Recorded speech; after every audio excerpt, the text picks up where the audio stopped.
जय गजानन, जय श्रीमन्नारायण।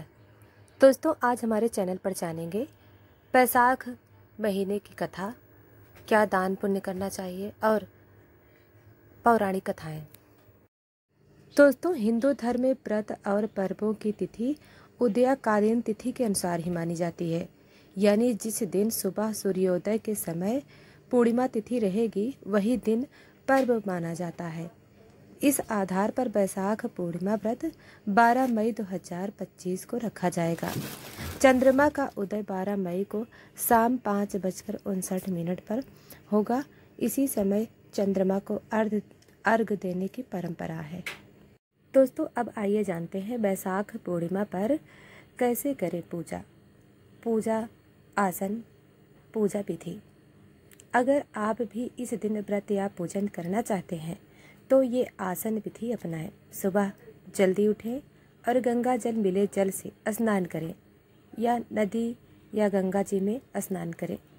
स्नान के बाद सूर्योदय को जल अर्पित करें और आदित्य मंत्रों का जाप करें। भगवान विष्णु और माता लक्ष्मी के सामने घी का दीपक जलाएं। फल फूल खीर पंचामृत और अर्पित करें। दिन में ज़रूरतमंदों को अन्न वस्त्र या दक्षिणा दान करें। किसी ब्राह्मण को भोजन कराएं या गरीब व्यक्ति की मदद करें। इस दिन तामसिक भोजन जैसे मांस, लहसुन, प्याज आदि का सेवन नहीं करना चाहिए। दिन भर धर्म, कर्म, भजन, कीर्तन और ध्यान में मन लगाएं। नरसिंह जयंती के बाद बुद्ध पूर्णिमा होती है, जिससे भगवान गौतम बुद्ध की जयंती के रूप में भी मनाया जाता है। पौराणिक मान्यता है कि इस दिन सच्चे मन से पूजा करने से सारी मनोकामनाएं पूर्ण हो जाती हैं और जीवन में आने वाले विघ्न दूर हो जाते हैं।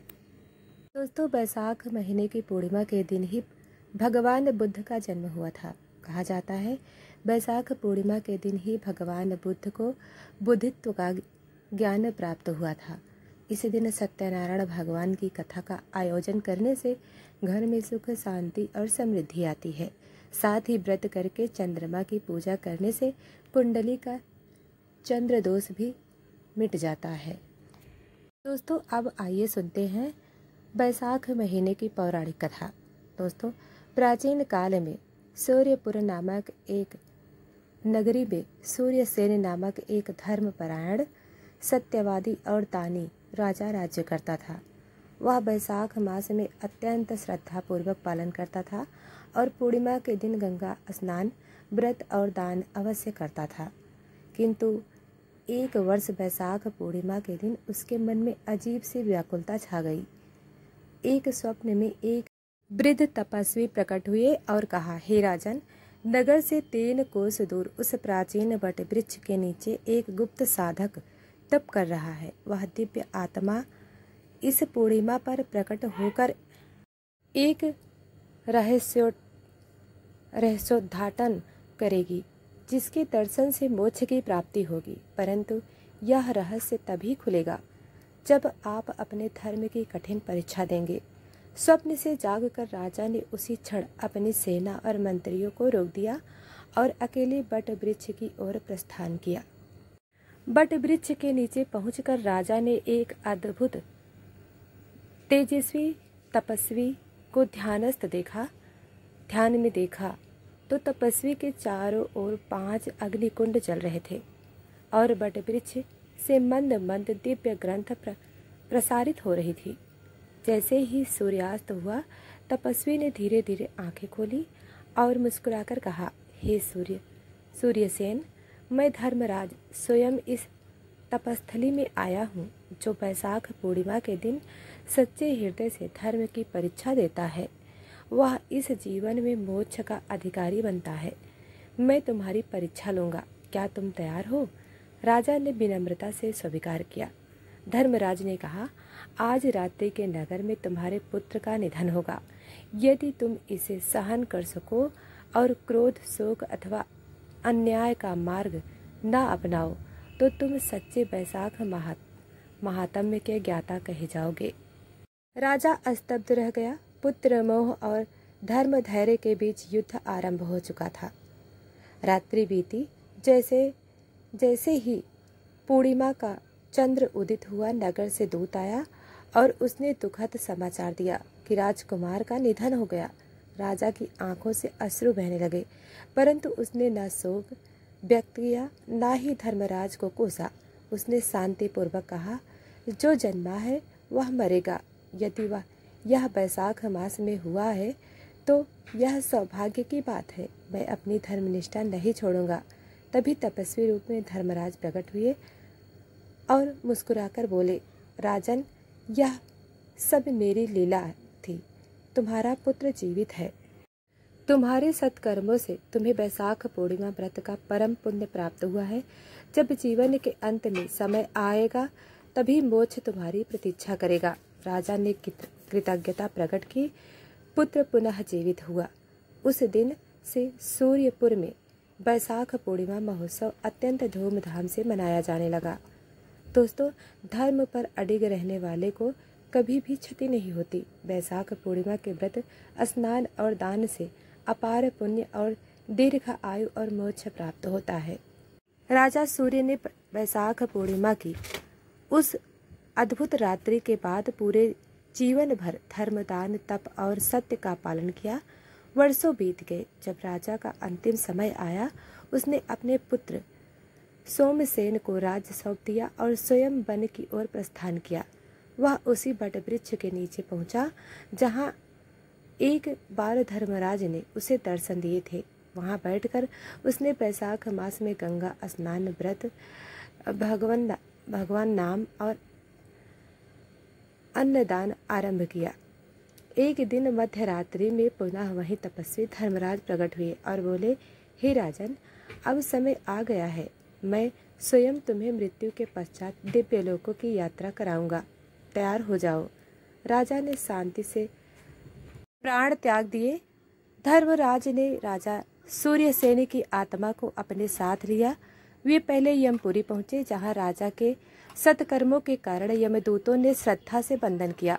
वहां से स्वर्गलोक पहुंचे, जहां इंद्र ने आदर पूर्वक राजा का स्वागत किया और कहा, हे महापुरुष, बैसाख मास की महिमा से तुम पवित्र हुए हो, परंतु तुम्हारी यात्रा यही नहीं रुकती।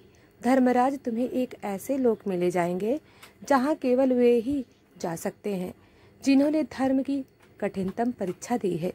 इसे धर्म सिद्धिलोक कहते हैं। धर्मराज को राजा को उस रहस्य लोक में ले गए। वहां न तो जन्म था, न मृत्यु, न दिन था, न रात।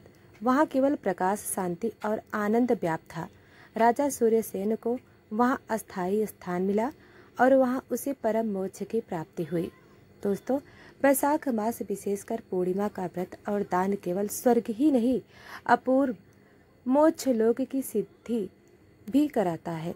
जीवन की अंतिम यात्रा धर्म, सत्य और श्रद्धा के सुंदर बनाती है। धर्म की कठिन परीक्षा का धैर्यपूर्वक सामना करने का अंत हमेशा मंगलकारी होता है।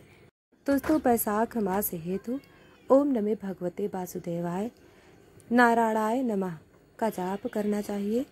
इस मंत्र को 21 या 51 108 बार जाप करने से धर्म सिद्धि लोक की प्राप्ति का आश्वासन दिया गया है।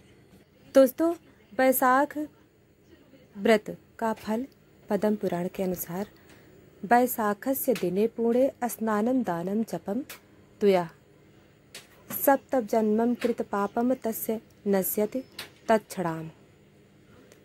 अर्थात जो बैसाख पूर्णिमा के दिन स्नान, दान और जप करता है उसके 7 जन्मों तक के पाप तत्काल नष्ट हो जाते हैं।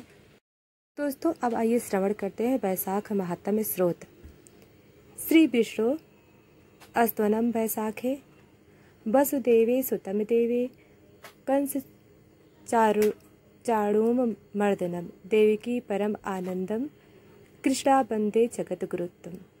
बैसाखे स्नानदानेन भक्त्या या तत्वाम प्रपूज्येत सा दुखम तापक पापम जहाति जननी पथि। नमो धर्माधि यमनाथाय नमो नमः। बैसाखे पूर्णमायाया जपतयायति तत्पदम्। गंगे च यमुने च गोदावरी सरस्वती नर्मदे सिंधु कावेरी जलेस्मिन् सन्निधि कुरु।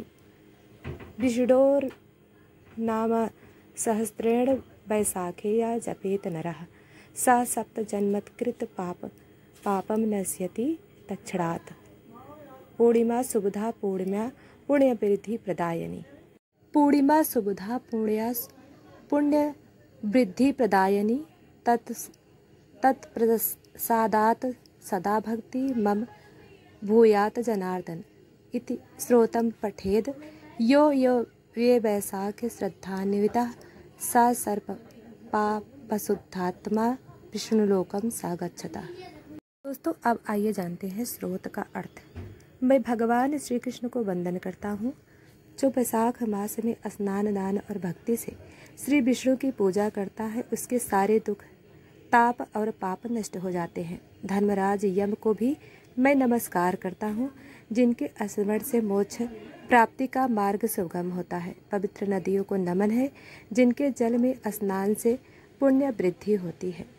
पवित्र नदियों को भी नमन है, जिनके जल में स्नान से पुण्य वृद्धि होती है। वैशाख पूर्णिमा शुभदायिनी है, जो भक्ति और पुण्य बढ़ाती है।